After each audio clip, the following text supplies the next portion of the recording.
Assalamualaikum warahmatullahi wabarakatuh.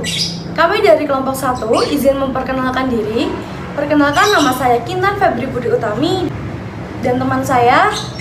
Perkenalkan, nama saya Fitriana Rosa Dwi Hayati. Perkenalkan, nama saya Salsa Nurhaliza. Perkenalkan, saya Nur Cahyaning Tias. Perkenalkan, saya Muhammad Selamat Muli Surito. Perkenalkan, nama saya Jibrilia Netralit Benifin.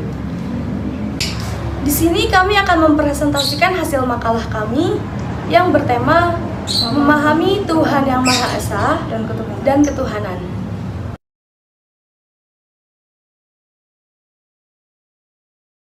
Manusia selalu mencari kebenaran yang hakiki.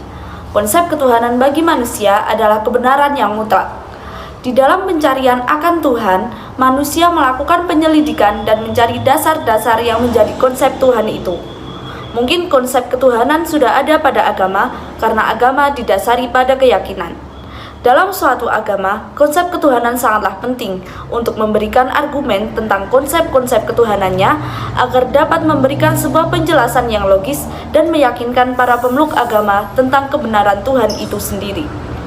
Pembuktian wujud Tuhan agama Islam adalah Allah Subhanahu wa Ta'ala. Pembuktian wujud Allah sangatlah susah karena tidak ada yang pernah dan bisa melihat Allah. Tapi hal yang harus kita ketahui bahwa manusia tidak mungkin bisa ada tanpa pencipta. Dunia dan alam ini tidak mungkin ada tanpa adanya pencipta. Tidak mungkin semua hal itu bisa ada tanpa adanya sang pencipta, dan penciptanya itu adalah Allah Subhanahu wa Ta'ala. Manusia, hewan, dan alam ini adalah akibat, serta sebabnya adalah Allah Subhanahu wa Ta'ala.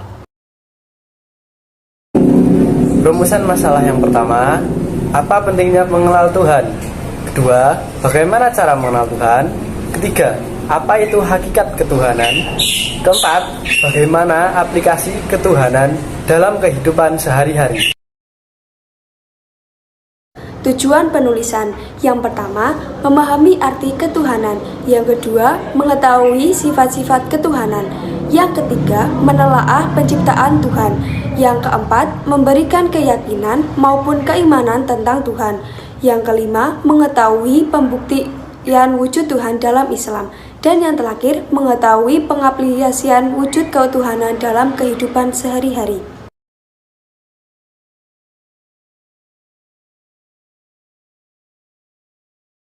Bagi seorang muslim, apalagi yang telah mengenal Allah Subhanahu wa Ta'ala, Tuhan seru sekalian alam, pasti akan tahu bagaimana menentukan tujuan hidupnya dan tidak akan tertipu oleh urusan dunia.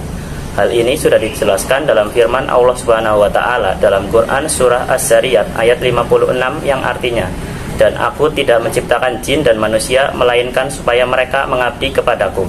Berdasarkan ayat di atas, berilmu dan mengetahui pentingnya mengenal Allah Subhanahu wa Ta'ala. Mengapa? Ada dua hal yang bisa dijadikan alasan mengapa penting mengenal Allah Subhanahu wa Ta'ala, terutama bagi umat muslim, antara lain. Dengan mengenal Allah, kita dapat berhubungan langsung dengan Zat yang paling Maha Kuasa, yaitu Sang Pencipta. Dengan mengenal Allah, kita akan mendapatkan berbagai nikmat seperti dapat meningkatkan keimanan serta meningkatkan ketakwaan. Alhasil, dengan ketakwaan tersebut, kita memperoleh keberuntungan dan kemenangan. Yang pertama yaitu kenali ciptaan Allah Subhanahu wa Ta'ala. Cara pertama untuk mengenal Allah adalah melalui ciptaannya. Berbagai makhluk yang Allah ciptakan, mulai dari hewan, tumbuhan, manusia, dan jin tentu tidak muncul dengan sendirinya. Yaitu bahwa semua itu ada karena kuasa Allah Subhanahu wa Ta'ala. Yang kedua, kenali rububiyah Allah Subhanahu wa Ta'ala. Selanjutnya, sebagai umat muslim, hendaknya meyakini keesaan rububiyah Allah. Adapun keesaan rububiyah Allah berupa keyakinan bahwa hanya Allah yang mencipta, memiliki, menguasai, dan mengatur alam semesta. Hanya Allah yang mampu menghidupkan, mematikan, memberi rezeki, mendatangkan kebaikan, dan mendatangkan bencana. Allah senantiasa mengatur, mengawasi, memegang hukum, dan memegang kekuasaan tunggal.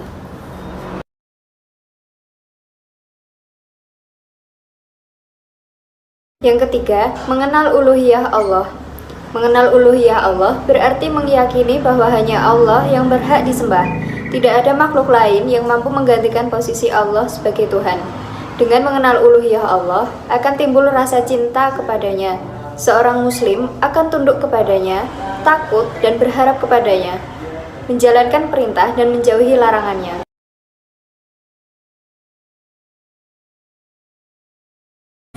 Mengenal nama dan sifat Allah Subhanahu wa taala. Allah Subhanahu wa taala memiliki 99 nama baik yang disebut Asmaul Husna. Nama-nama ini hendaknya diyakini setiap muslim lengkap dengan sifat-sifat Allah. Allah Subhanahu wa taala berfirman dalam Quran Al-A'raf ayat 180 yang artinya, dan Allah memiliki Asmaul Husna atau nama-nama yang terbaik. Maka bermohonlah kepadanya dengan menyebutnya Asmaul Husna itu, dengan tinggalkanlah orang-orang yang menyalahgunakan nama-namanya. Mereka kelak akan mendapatkan balasan terhadap apa yang telah mereka kerjakan. Dilihat dari segi bahasa, filsafat berasal dari kata Arab yang diambil dari bahasa Yunani kuno, filosofia, yang merupakan kata majemuk. Philo berarti suka atau cinta, dan sophia berarti kebijaksanaan. Jadi, arti filosofia menurut bahasa yaitu cinta kepada kebijaksanaan. Arti filsafat menurut istilah yaitu perasaan cinta kepada ilmu kebijaksanaan dengan keinginan untuk memperoleh kepandaian atau ilmu kebijaksanaan itu. Di dalam filsafat ketuhanan tidak hanya berdasarkan keyakinan pada suatu dogma, namun lebih kepada keyakinan yang bersumber pada pengetahuan ilmiah sehingga dapat diuji kebenarannya. Maka, ketuhanan merupakan suatu kebenaran yang dapat diterima oleh akal pikiran dan kaidah-kaidah logika. Eksistensi Tuhan adalah sebagai wajibul wujud yang tidak membutuhkan sesuatu apapun, maka ia adalah zat Tuhan, yaitu zat ghair mutahajiz, artinya tidak memerlukan sesuatu pun dalam eksistensinya. Dengan mengenal Allah, kita akan banyak mendapatkan kebaikan. Di antaranya adalah peningkatan iman dan takwa diri kita. Di samping itu, dengan mengenal Allah, maka di diri kita akan tumbuh ketenangan jiwa dan ketenangan pikiran, serta di akhirat, insya Allah dibalas surga Allah. Semua ini berujung pada keridhaan Allah. Mengenal Allah menjadikan diri kita aman dan bergantung hanya pada Allah Subhanahu wa taala saja. Keimanan tanpa mencampurkan dengan keyakinan yang lain membuat diri kita bebas dari belenggu keduniaan, sehingga kita dapat merasakan kebebasan dari segala sesuatu yang tidak perlu dipertaruhkan dan mempertaruhkan hanya pada Allah Subhanahu wa taala. Terdapat dalam Al-Qur'an surah Al-An'am ayat 82 yang berisikan, orang-orang yang beriman dan tidak mencampur adukan iman mereka dengan kezaliman syirik, mereka itulah orang-orang yang mendapat keamanan dan mereka itu adalah orang-orang yang mendapat petunjuk.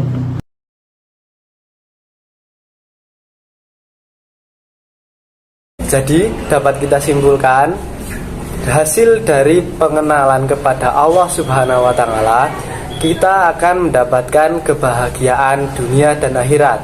Kebahagiaan di dunia adalah dapat memberikan kita ketenangan jiwa serta pikiran, memberikan keamanan, mendapatkan kebebasan, memperoleh keberkahan, menjadi pemimpin dunia atas izin Allah Subhanahu wa taala, mendapatkan kehidupan yang baik. Manakala kebaikan di akhirat, kita insya Allah dimasukkan ke dalam golongan orang-orang yang diridhoi Allah untuk berada di surganya. Berdasarkan hasil pembahasan dan kesimpulan, maka saran yang diberikan antara lain: 1. Saran bagi masyarakat untuk meningkatkan partisipasinya dalam menerapkan ketuhanan dalam kehidupan sehari-hari. Yang kedua, selalu bersikap toleransi dan menghargai perbedaan antar umat beragama. Yang kedua, saran bagi mahasiswa untuk lebih giat dalam aksi acara keagamaan dan menerapkannya dalam kehidupan sehari-hari. Yang kedua, aktif bersosialisasi kepada masyarakat. Sekian presentasi dari kami, kurang lebihnya mohon maaf. Assalamualaikum warahmatullahi wabarakatuh.